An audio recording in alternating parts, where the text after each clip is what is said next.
Good day, everyone. Before we get started with today's discussion, let me introduce you to the reporters for today. We have Mr. Alan Rodriguez and yours truly, Miss Applejane T. Endaya. Our topic for today is all about curriculum evaluation. At the end of this chapter, the students should be able to first analyze different curriculum evaluation models. Second, identify several factors that are considered in evaluating curriculum in the Philippine context. So, let's first define the word evaluation. Ano nga ba ang evaluation? So, evaluation is concerned with giving value or making judgments. So, consequently, a person acts as evaluator, attribute worth or judgment to an object, place, a process, or behavior. So, usually, evaluation is done using a set of criteria.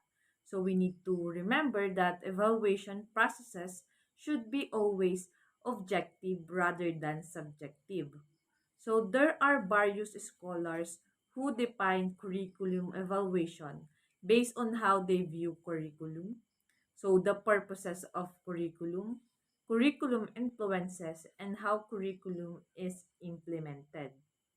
Basically, curriculum evaluation is first is the process of delineating, obtaining, and providing information useful for making decisions and judgment about the curricula.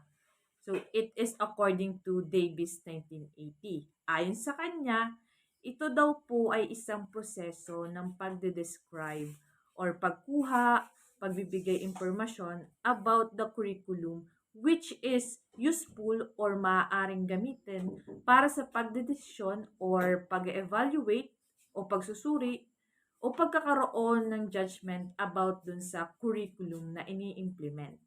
So the second one is the process of examining the goals, rationale, and structure of any curriculum by March 2004. So sabi naman niya, ito raw ay isang proseso ng pagsusuri.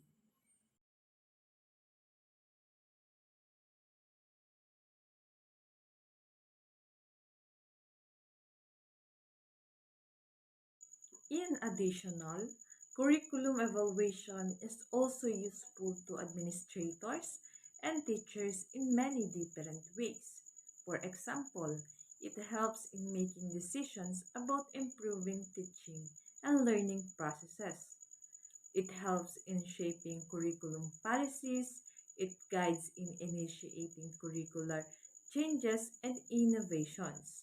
It also ensures quality of any curriculum program. It helps schools align their curriculum to different curriculum sources and influences. It also determines the level of success of the school's vision and mission.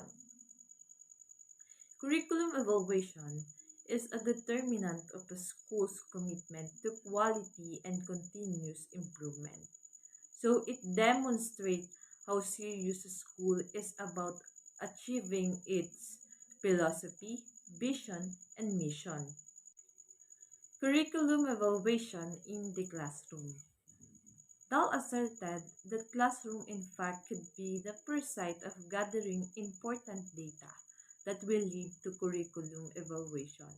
So within the classroom, teachers and administrators can collect data using several instruments like, for example, test results.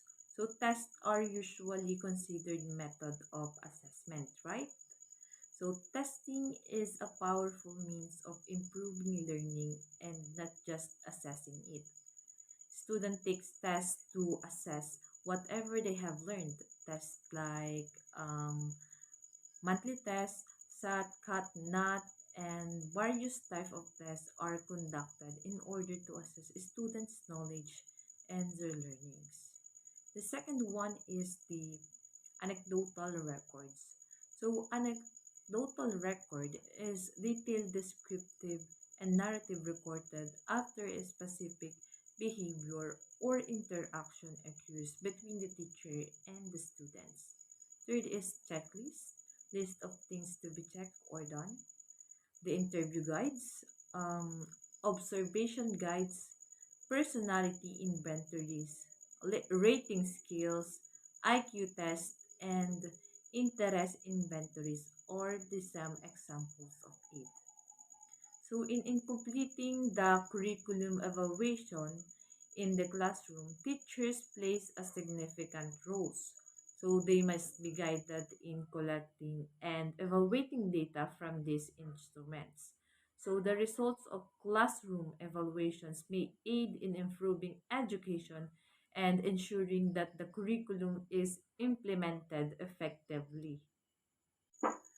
Curriculum evaluation at the school or school system level. So the following instruments can be used to gather data for evaluation of the curriculum. First one is the opinion polls. Through this, we can know what are they thinking or judgment toward the curriculum implemented in a certain school. Second one is the surveys. So we are very familiar with this through survey. We can know how effective the curriculum is. Next is focus group discussions. It involves gathering people from similar backgrounds or experiences together to discuss about the curriculum. So it is a form of qualitative research where questions are asked about their perceptions, attitudes, beliefs, opinion, or ideas. Next is follow-up studies or graduate tracer studies. So the need to give careful consideration to how graduates view their experiences they underwent during their degree study and their transition to the market.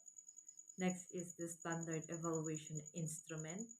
Common formats for standard evaluation instruments include checklists, numerical rating scales, questionnaires, interviews, and direct observations. Results of district and national tests.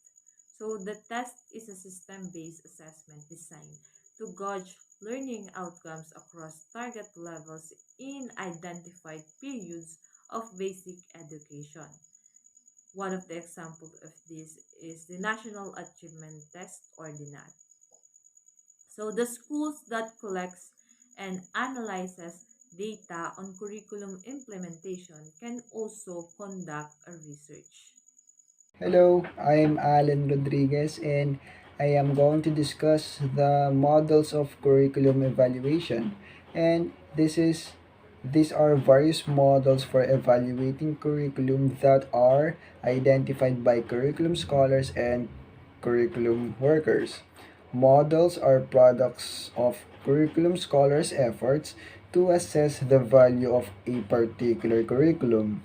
The first model is letter A, Provus Discrepancy Evaluation Model. This is developed by Malcolm Provus by 1971. This is to evaluate elementary secondary education acts projects in the United States. Using the taxonomy program content developed by Robert Stake, Provos identified four major stages of conducting curriculum evaluation as shown in figure 16. So, these are determining program standards, determining program performance, comparing performance with standards, and determining whether a discrepancy exists between performance and standards. Based on Ronald Dahl, it's called discrepancy because performance and standards are compared. Here, school evaluators and administrators gather information on how curriculum meets the standards. The second model is letter B, Tyler Model of Curriculum Evaluation. In 1950, Tyler proposed these 7 steps for curriculum evaluation that are aligned to the second model. Number 1, establishment of goals and objectives. Number 2, classification of objectives. Number 3, definition of the objectives in behavioral terms.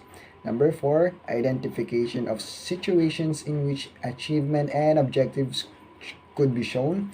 Number 5, selection of criterion of measurement procedures. Number 6, collection of data about pupil performance. Number 7 is comparison of findings with the stated objectives. The completion of the 7 stages will lead to the revision of objectives. This evaluation model is a cyclical type of model. For you to know, cyclical model is a continuous process of curriculum development. This is the CIPP model by Stoffel-Beam, which was made in 1971, and CIPP stands for context, input, process, and product. The first phase of CIPP model is context evaluation. It is considered as the most basic kind of evaluation, and this is noted by Stoffel-Beam himself. This is to have a basis for curriculum objectives. Here, curriculum evaluators do the following. First, they describe the environment and the needs of the society, school, and students. Second, it identifies and fixes the unmet needs for the curriculum. Number 3, it addresses some curriculum context like problems and issues in the curriculum. The second phase of the CIPP model is input evaluation. This provides information on how resources are used for the achievement of the curriculum and its implementations. The third phase of the CIPP model is process evaluation. It gives feedback, information, records, and detection of problems on the implemented curriculum. The fourth phase of the CIPP model is product evaluation. This aims to gather, interpret, and appraise curricular attainments not just at the end of the curriculum but to the entire implementation of curriculum. For you to know, appraise means it is the estimation of values. So, all phases are considerable for curriculum evaluation, but you can just focus on 1 to 2 of them. Letter D, Stakes Congruency Contingency Evaluation Model. Robert Stake, 1975, claimed that curriculum evaluation is not complete unless the 3 categories of data are made available. These categories are antecedents, and it includes data on students and teachers, the curriculum to be evaluated, and the community context. Number 2, transactions. It includes time allotment, sequence of steps, social climate, and communication flow. Outcomes. It encompasses students' learning in the form of understandings, skills, and values or attitudes, as well as the effects of curriculum on the teachers, students, and the school. The data gathered will provide necessary information for the evaluation process. The term congruency refers to the degree of alignment between what was desired and what was actually achieved. Contingency refers to the relationship between one variable to the other. For example, between the curriculum and the community context. Letter E, Eisner's Educational Connoisseurship Model. Elliot Eisner, 1985, provided a qualitative way of evaluating a curriculum. It's not that methodical, but interpretations and appraisals are accurate. Again, appraisal means estimate value of something. In this model, curriculum-related activities are comprehensively studied. All aspects are tackled, even the hidden curriculum. This emphasizes more on the quality of learning and interaction, not just on the quantity or numbers. So, overall, this really deals with all aspects of curriculum. Informations from this are used in planning, development, designing, and implementation of curriculum. So now, guys, the challenge for curriculum evaluation is how to get reliable data and how to involve other stakeholders in the evaluation process. It is also important to ensure the accuracy of data that will be used for the evaluation. To wrap things up, we are going to recap everything we have discussed. So, curriculum assessment assesses the efficiency and development of a curriculum. This follows a scientific and logical process. This has basis. And curriculum assessment involves curriculum theories and principles. This really has a basis.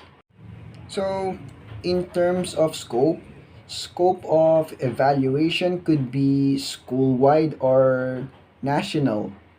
And the data gathered are really essential for curriculum evaluation and curriculum decisions. Thanks for listening, guys. I hope you have learned a lot about curriculum evaluations, and I hope you have a nice day. Nice day, really nice day.